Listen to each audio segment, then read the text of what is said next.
Hi, welcome to Concept Based. I'm John Hepworth, and this is one for those Year 11 advanced students. Just starting out in this topic, working with functions, algebraic techniques, there's a dot point in there, and it says simplify expressions involving algebraic fractions. And here we have a question such as that. Write in the form 1 minus a over b, and we're given an expression to write in that form. This question here really does expose a range of conceptual misunderstandings that students have around fractions when they've struggled with fractions even ever since it was just numerical. And then that's flowed over into their algebraic understanding of fractions. And now in Year 11 Advanced, when the techniques have become more challenging, those misunderstandings are just going to be exposed and you're going to make errors. So this is a pretty complex looking question. It certainly might feel like a bit of a step up from the Year 10 Path course that you've done. However, what I'd often like to do is I like to take a question that is complex, turn it into something smaller and just see where it is that you might go wrong. So although we're going to look at this complex question, I'm going to straight away make it a little bit more simple and just see what you would do. For example, if I had 1 minus a, actually I won't even do a, we'll just use a numerical numerator, 1 over a plus 2 over a squared. Now, this is far more relaxing to see a question like this because we feel comfortable when there isn't, say, a binomial expression like that. Now there's just a single a term and an a squared term. So there's a couple of things that will happen when students go and attack this question. First of all, one thing that I'd be very concerned about if you were doing is if you just went and cross-multiplied everything. So when you were taught how to do fractions with numbers, you found a method that worked for everything. And the method that worked for everything was cross-multiply everything, put it all together, and then simplify it later. And it worked really well for one reason, and that was that your calculator simplified the fraction at the end, or the fractions, because they were numerical, were easy to simplify at the end. You just found a common factor and reduced it down. But with algebraic fractions, finding that common factor is not as easy. And in the question I've given up the top, it's definitely not as easy if you go and do cross-multiplying and end up getting these huge expressions at the top that you have to deal with. So hopefully when we've written this easier question, you've thought to yourself, looking at those two fractions, I can actually find the lowest common denominator there for the two. And one of my fractions is 1 on a, the other one's 2 on a squared. I know that I can make that a into an a squared quite easily. So I could times the top and bottom by a. And if I do that, then I've got what I need because the denominators are going to be the same. So I would end up with 1 minus a over a squared plus 2 over a squared. This is much better than just cross-multiplying and getting that a squared plus 2a all over a cubed. We don't want that a cubed on the bottom. We want to make sure that we can keep it as minimal in terms of the algebra as possible so it's not too confusing. But then we get to this next step in this question, and this is where the big errors are actually made. Students will look at this question, this part of the question, and what they will focus on is they will focus on this. And they will go, oh, look, there's two fractions that are there side by side. There's a plus between the two of them. So I'm just going to go ahead and add these two fractions together. And so the step that they will make is 1 minus a plus 2 over a squared. And 100% think that they are correct because they miss the error that they've made. What I'd like to point out here is that this negative initially, this minus, is actually only affecting this fraction. But look what's happened down here. Now this minus isn't just affecting the a, it's actually affecting the plus 2 as well. So suddenly a negative that wasn't affecting our plus 2 is now affecting our plus 2 because it's out the front of the entire fraction. Is that correct?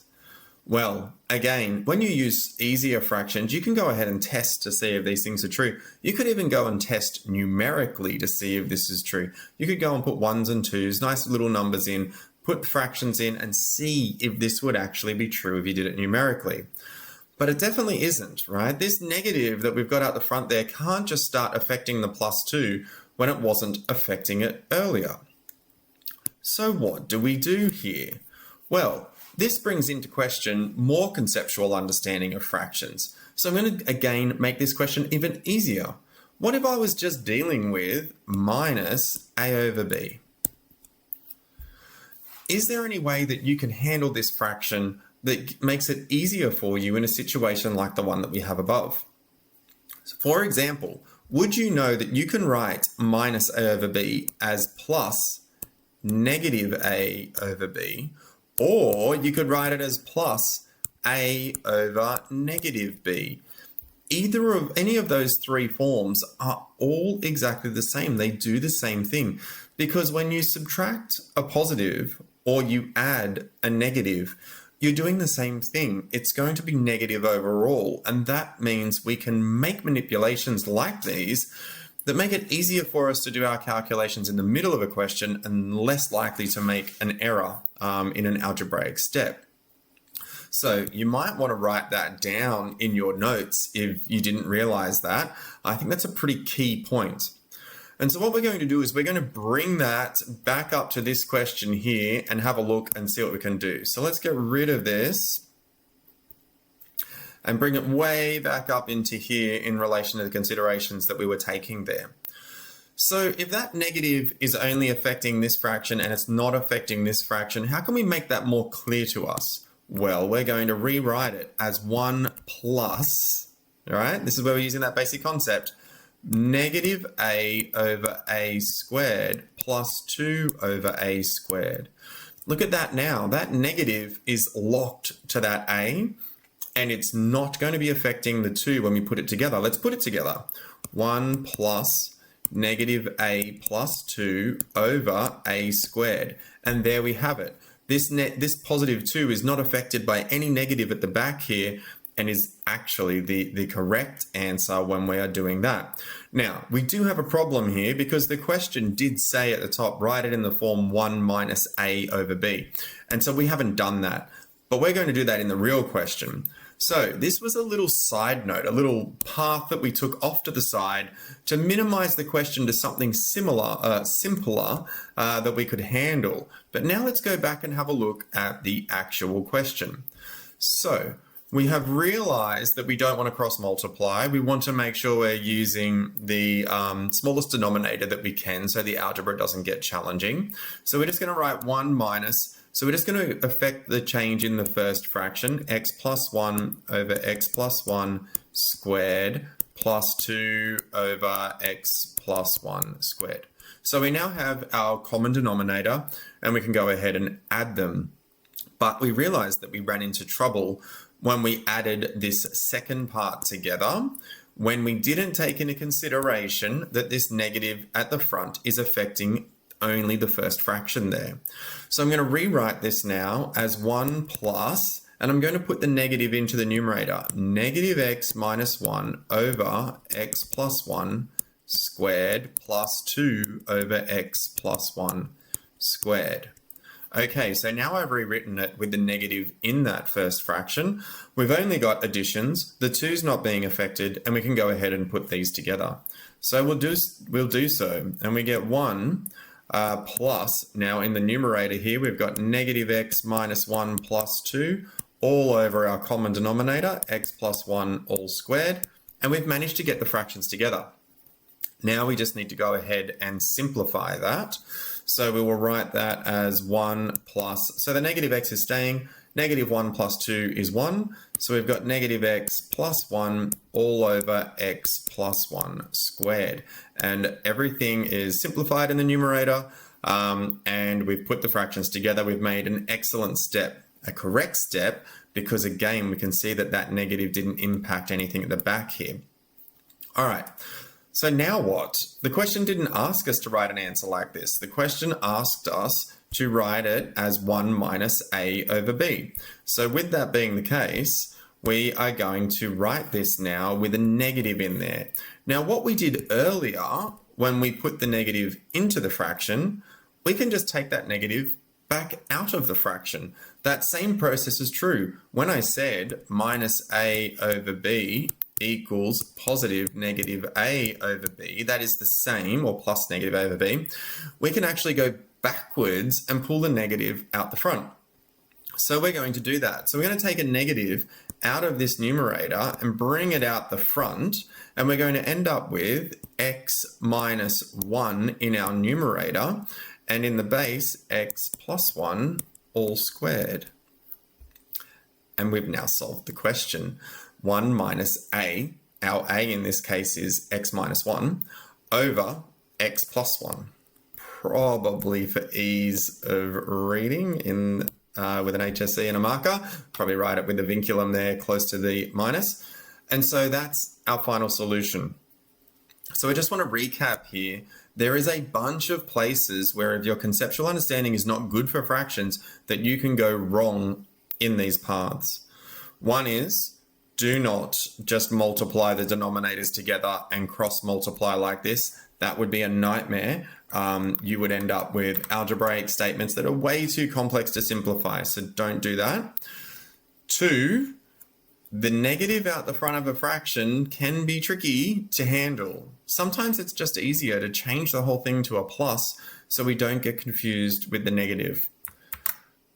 I'd also put in that this, right, that is not the same as the question. Putting brackets around that makes this negative now affect this part, which this question's not saying. This is saying that this negative, or this minus, is saying minus this fraction here. So just be careful when you group things together. If there's a negative out the front, you don't want to grab the wrong, or grab something in and include it when you haven't taken that into consideration. Now I can hear a voice out the back there from the student saying, well, couldn't we have just put it together and dealt with the negative at the 2 at the back? Yes, you could have. If you were aware of that when you were dragging it in, you could have just changed that to a minus 2, and therefore that negative wouldn't be affecting it, or it would, but it's still coming out correctly. But if you're already picking up that that's what you need to do, then this video is not 100% for you. It's for the students who are missing those concepts along the way and not realizing that that 2 is getting affected when they make that mistake. So, if you have complex questions like this, one thing that can help you is write an easier question. Write an easier question that you can deal with and see if the steps are more comfortable for you when you're doing that question, and then bring that easy understanding, or that basic understanding, or even I would say conceptual understanding, back into your harder question, and then see if you can go ahead and tackle that. If you've got another way that you do this question and you don't like the way that I do it at all, then feel free to comment below and I'll have a look at your method and might even do a video about another form of the method. Otherwise, good luck with your algebraic techniques study year 11. It's very hard at the start of year 11 advanced. It moves fast and students struggle to take that step up from year 10 path to year 11, but hang in there. It will become more comfortable for you, and it will even slow down a little bit. But hopefully in this process, you are getting all of your foundational algebra concepts correct, because it will come up the whole way through the course over the next 2 years.